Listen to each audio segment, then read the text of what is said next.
உங்களுக்கு ஏன் ஜிபிஎஸ் நாங்கள் சொல்கிறோம்னா 2 weeks before chicken box infection வந்திருக்கு. இப்போ 1 வீக் பிஃபோர்லேருந்து அவங்களுக்கு ஃபஸ்ட்டு உள்ளங்காலில் சென்சிட்டிவ் லாஸ் ஸ்டார்ட் ஆயிருக்கு. இது வந்து அசெண்டிங் பேரலிசிஸ் சொல்லுவோம். அதாவது உள்ளங்காலில் ஆரம்பிச்சு இப்போ கொஞ்சம் கொஞ்சமாக மேலே பாதிக்கப்பட்டு அவங்களுக்கு கால் நடக்க முடியாமல் சுச்சுவேஷன் தான் இங்கே வந்தாங்க. இந்த குலியன்பர்க் சிண்ட்ரோம் வந்து ரொம்பவே ரேர் கேஸ். நம்ம இந்தியாவில் லட்சத்தில் ஒருத்தவங்களுக்கு தான் வரும்.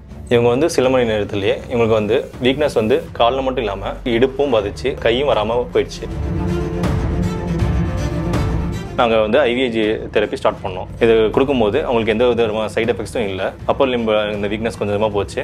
இப்போ லோவர் லிம்ப்லையும் கொஞ்சம் கொஞ்சமாக வீக்னஸ் குறைஞ்சி இப்போ வந்து அவங்க எந்திரிச்சு நின்று அவங்களே வாக்கர் சப்போர்ட்டோட அவங்களே தனியாக நடக்கிற அளவுக்கு மாறிட்டாங்க.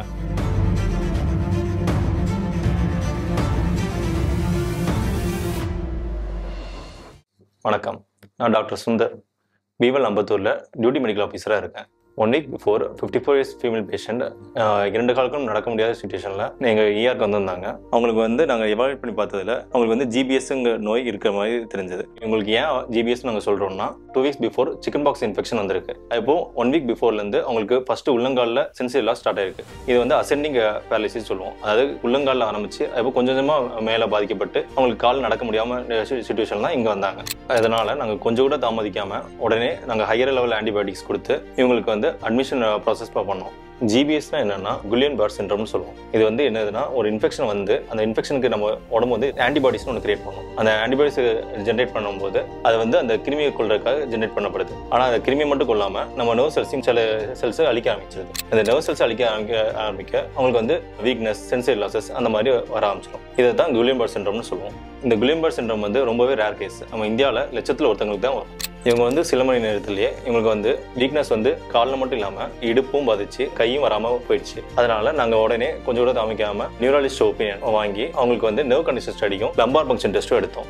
நர்வ் கண்டிஷன் ஸ்டடியில் இவங்களுக்கு அப்பர் லிம்ப்லையும் லோவர் லிம்ப்லையும் டீமைலினேஷன், அதாவது நரம்பு பாதிக்கப்பட்டிருக்குன்னு வந்துச்சு. அதுக்கப்புறம் லம்பார் பங்க்ஷன் டெஸ்ட்டில் இவங்களுக்கு இன்ஃபெக்ஷன் இருக்குங்கிறது வந்துச்சு. லம்பார் பங்க்ஷன் டெஸ்ட்னா என்னன்னா இவங்களுக்கு முதுகுத்தண்டில் இருக்க சிஎஸ்எஃப்ங்கிற திரவத்தை எடுத்து அதை வந்து அனலைசிஸ் பண்ணுவோம். அதில் வந்து இன்ஃபெக்ஷன் இருக்குங்கிறது கன்ஃபார்ம் பண்ணப்படுது. ஸ்டடி ரிசல்ட்ஸ்லாம் வந்ததுக்கப்புறம் நாங்கள் வந்து ஐவிஐஜி தெரப்பி ஸ்டார்ட் பண்ணணும்னு பேஷண்ட்ஸ் கிட்ட சொன்னோம். அவங்களும் அதுக்கு அக்செப்ட் பண்ணி நாங்கள் வந்து ஐவிஐஜி தெரப்பி ஸ்டார்ட் பண்ணோம். இது வந்து 25 டோசஸ் கொடுத்தோம். அதாவது ஒரு நாளைக்கு 5 டோசஸ் மாதிரி. இது கொடுக்கும்போது அவங்களுக்கு எந்த விதமான சைட் எஃபெக்ட்ஸும் இல்லை. அப்பர் லிம்பு இந்த வீக்னஸ் கொஞ்சம் கொஞ்சமாக போச்சு.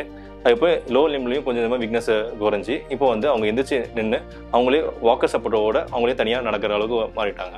இதுக்கப்புறம் இருக்கிற வீக்னஸ்க்கு அவங்க கொஞ்சமாக ஃபிசியோதெரப்பி மட்டும் கண்டினியூ பண்ணிக்கிட்டாலே போதுமானது. இங்கே கோத்ரூ பண்ண ட்ரீட்மெண்ட் ப்ராசஸ் பற்றி பேஷண்ட்டே இப்போ உங்ககிட்ட நல்லாவே பேசுவாங்க. வணக்கம், என்னோட பேர் வந்து ரேவதி. இவங்க வந்து என்னுடைய அம்மா. நாங்கள் 1 வீக் முன்னாடி இங்கே வரதுக்கு முன்னாடி எங்கள் அம்மாவுக்கு எப்படி இருந்துச்சுன்னா ஃபுல்லாகவே பாடி பெயின் இருந்துச்சு. பாடி பெயினை நாங்கள் என்ன நினச்சோன்னா நார்மலாக ஒர்க் பண்ணுறாங்க, அதனால சரி ஓகே பாடி பெயினாக இருக்கும் அப்படின்னு நினச்சோம்.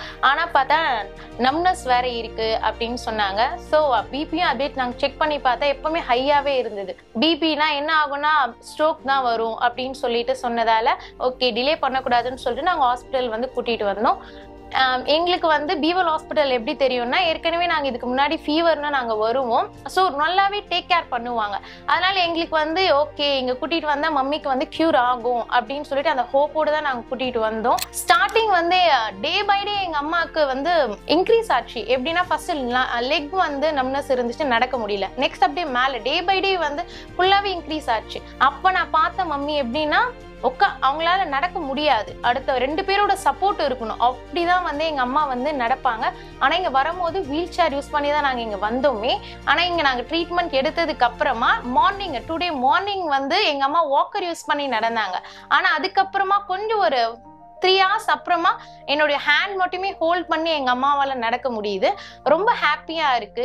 1 வீக்ல வந்து ரொம்ப சீக்கிரமாவே டயக்னைஸ் பண்ணி, ஏன்னா இது ஒரு ரேர்னு சொன்னாங்க, யாருக்குமே அவ்வளவு மோஸ்டா வராது அப்படின்னு சொன்னாங்க. அது மட்டும் இல்லாம நிறைய ஹாஸ்பிட்டல்ல வந்து டக்குன்னு இதுக்கான மெடிசனை வந்து அவங்களால பர்ச்சேஸ் பண்ண முடியாதுன்னு சொன்னாங்க. ஆனா அவ்வளவு சீக்கிரமா வாங்கி நைட்டே வந்து அவங்க அதை ஸ்டார்ட் பண்ணாங்க. நிறைய டாக்டர்ஸ், நியூராலஜிஸ்ட் வந்தாங்க, பிசியோதெரபிஸ்ட் வந்தாங்க. எப்பவுமே ரெகுலரா எல்லாருமே வந்து ரொம்ப நல்லாவே டேக் கேர் பண்ணிக்கினாங்க. அது மட்டும் இல்லாம நர்ஸ் எல்லாருமே வந்து ரொம்ப நல்லாவே பார்த்துக்கிட்டாங்க. இப்போ நாங்க ஹாப்பியா வந்து டிஸ்சார்ஜ் ஆகிறோம். Thanks for the fever.